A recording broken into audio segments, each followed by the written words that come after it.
Okay, I think the lighting is better in my office instead of my garage, so that I could you could really see a more photogenic face of mine.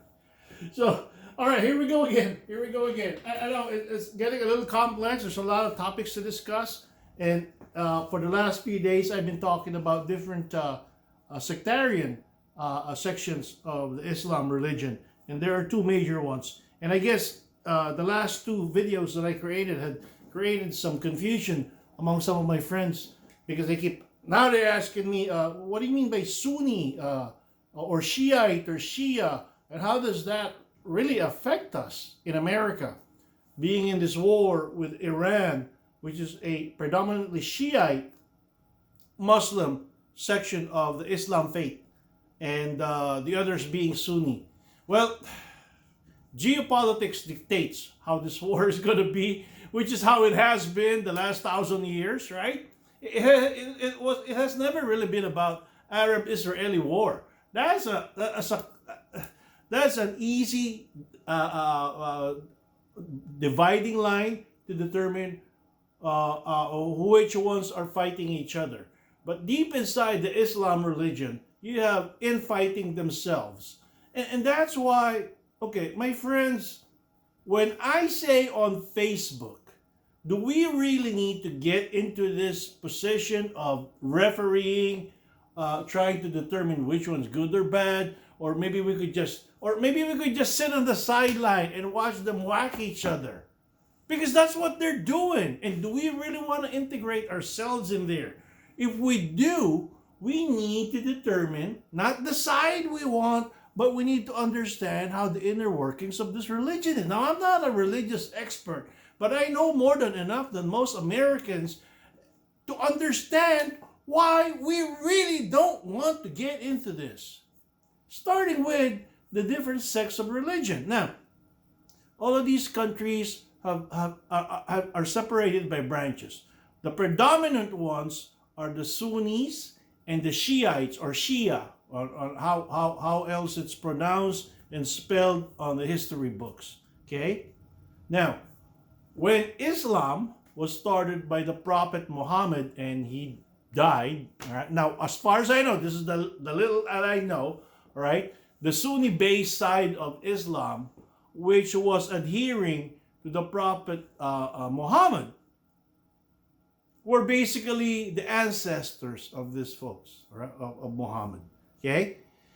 But the Shiite side wanted to contest that because family members, I think a cousin, now you can correct me if I'm wrong, they believe was a better individual to take over the religion.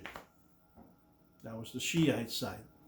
And then, just like a big family, and we all know that in our own families, we always have one side trying to battle the other side, and it never ended. And up until this point in time, Shiites and Sunnis are battling each other. Now, which countries are which? Okay.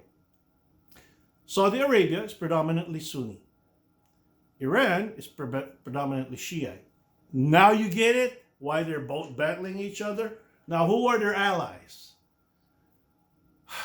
The oil-rich countries of the Sunnis are led by Saudi Arabia, Qatar, United Arab Emirates, Kuwait, Bahrain, right? While the Shiites are predominantly led by Iran. And before Saddam Hussein was toppled, now Iraq is predominantly Shiite. Yeah, yes. And you ever wonder why they were battling each other for 7 years, in 81 to 88 during the Iran-Iraq War? Why? Because the person that led them, Saddam Hussein, is not Shiite. He's Sunni. Now, when you integrate ourselves into the invasion of Iraq, there's a reason why Saudi Arabia is pissed off at the United States. Iraq was a buffer zone between Saudi Arabia and Shiite-led Iran, led by Saddam Hussein. Now, no matter what of an asshole he is, Saudi Arabia was tolerating him because he was controlling a Shiite-led country. which is Iraq. Confused yet? Okay, so when they were allying with Saddam Hussein, we didn't like that initially because Saddam Hussein invaded Kuwait, which is a Sunni-led country. See, Saddam Hussein is a capitalist. He just wanted all the oil. He just wanted all the revenue. He cared about religion, right? So when the old Bush decided to protect Kuwait because of U.S. interest, and then Saddam Hussein decided to send, assassination squads for the elderly Bush, and of course, years down the road, 8 to 10 years down the road, the younger Bush became the president. He took it personally, right? So now, when September 9/11 came up, here's the twist, right? He decided to invade Iraq via Afghanistan, and there goes our 21-year war. 13 of the 15 terrorists that hijacked those airliners, that flew it to the Twin Towers, to the Pentagon, and some empty field in Pennsylvania, 13 of the 15 were Saudis. Why are we blaming Saddam Hussein? It all started with a WMD that didn't exist, right? But that's another topic of conversation. So you get it now? Why do we keep inserting ourselves into this? It's bad enough. We're trying to protect our oil that we're buying from the Middle East, but you get my point. Okay. So now you know which was Sunni, which was Shiite, right? Let's take this further down the road. The last year and a half, we've seen an upsurge of violence in the Gaza Strip and the West Bank, in Lebanon now. Why? Because of two proxy groups, the Hezbollah and Hamas. What's the relationship with that with Sunni and Shiite? Big. When Iran, you see, Iran ain't stupid, right? He ain't stupid. With the lack of technological marvel that they have with their military compared to the Israelis, one thing they have, which the whole world doesn't, are proxies, ready to die. Ready to die for a cause, people. Biggest one is Hezbollah. Hezbollah are predominantly, what is Iran? Shia. You got that right? Right, exactly. They determined that in the 80s, the best way for Muslim extremism to propagate is to hit on Americans. 1982, bombing of the Marine barracks. In the 80s, where it was normal for them to drive up a suicidal bomb through a gate, or have some suicidal militants dress up as women with like 50 kilograms of dynamite or TNT or plastic explosives strapped on their chests. Now figure that out. You're bringing home American bodies.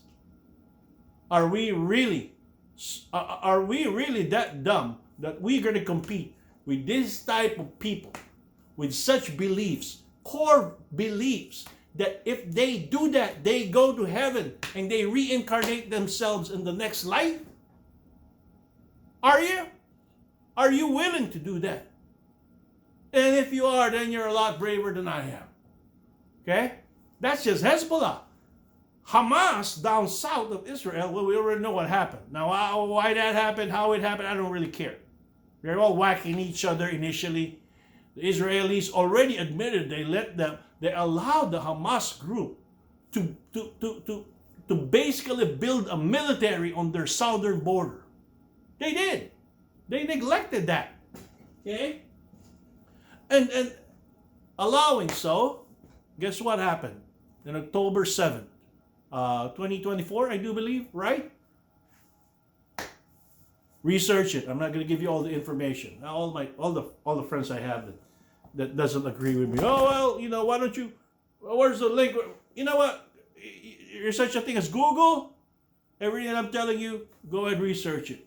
Now, what is Hamas? Hamas is pro-Palestinian. The majority of Hamas are Palestinians. Palestinians, and the majority of those that are in the Hamas group are what? They're pro-Sunni. So you got a Shiite group up north in southern Lebanon on the northern border of Israel. You got a predominantly Sunni group down south. Israel is already at teethers, right? They're already hanging in the thread, and that's why they have to protect themselves. We got to integrate ourselves in that thing. That's fine with me, okay? One thing that the Arab world knows is that Americans have no stomach for a prolonged war. Once the body starts coming in on body bags through Dover, Delaware, God bless them, and presidents, whoever the presidents are, ends up saluting at them, the body bags keep coming till that conflict ends. Remember Afghanistan? Remember the Marine barracks in Lebanon? Remember Cole, USS Cole? Remember all of these casualties we were taking a hit on. No matter what kind of branch of service you are in the military, we were taking it. And we're going to take some more and more. Look, I admitted on my last video that I will flip to be a Trumpist. If that knucklehead over there in the White House is capable of ending this war soon, leaving the flow of oil at a cheaper, right? Cheaper, not $200 a barrel or even $100 a barrel, which is where we're at right now. I think it's $120 now. And we're not going to eliminate American casualties. We're not. What part of planet Earth, or maybe you're not part of planet Earth, are you living in? We're not. As long as we are protecting those oil companies, those revenues flowing in towards America, because those are our U.S. interests, to keep Americans from bitching about the price of oil, a drive-through, why is it taking their quarter-pound meal, another 30 seconds for the number 2 window to be provided to them. Why are the potholes not being covered? Why is traffic so bad? See, Americans bitch about everything, man. Till that ends. Well, guess what? Till we find a solution to those, well, guess what? This flow of oil is going to continue. We're going to suffer more casualties. So that's not going to end. Sorry, buddies. So, to conclude this video, right? I'm not providing an answer because the Arabs themselves cannot provide solutions to their own problems. They've been whacking each other since God created time, literally. And of course, the Israelis are right there in the middle. We support Israel, that's fine with me. As long as Israel does not hit back, Arabs hit back, then oil gets more expensive. Because there's going to be a president that couldn't contain himself. He's going to integrate himself in that position. Because the Israeli prime minister says so. Well, we're in that position now. SNL can't write a better script than this shit. God damn. It can't get any better, man. That's why they can't, it never ends on how they write their scripts. All you gotta do is listen to the news every day. They got a new script every day. Oh my goodness. So, if you really like entertainment, listen to my posts every morning. Just read it, man. And listen to the responses. And basically, it never ends. I got so much material to talk about. People that ask, see, my YouTube video channel is on. I got another YouTube channel that's on. That's how I listen to the news. I have news right on this section. Man, I can't even work, man. I got all these stuff. I got a prospect. Everybody knows I'm a real estate agent. By the way, if you guys are moving here, let me know, okay? But I got to work, people, all right? But I try to give you guys as much information as I can. And if I'm wrong, let me know. Look, man, I'm not a superhuman computer that works on quantum mechanics here, right? I just read. I just don't read CNN and Fox. Those two companies are they just outdo each other when it comes to idiocy. So I listen to I actually listen to non-US news, Reuters, AP, AFP, BBC, etc. PBS. Yeah. Yeah. But anyway, hey, you guys take care. To our men and our women out there deployed, right? Our brothers, sisters, sons, and daughters. There's a reason why I get to do what I get to do now. Retired. It's because of what you guys do right now. So you guys come on home. God bless you for what you do. And if there's something I can do for you guys, you got a shipmate up here, the Pacific Northwest.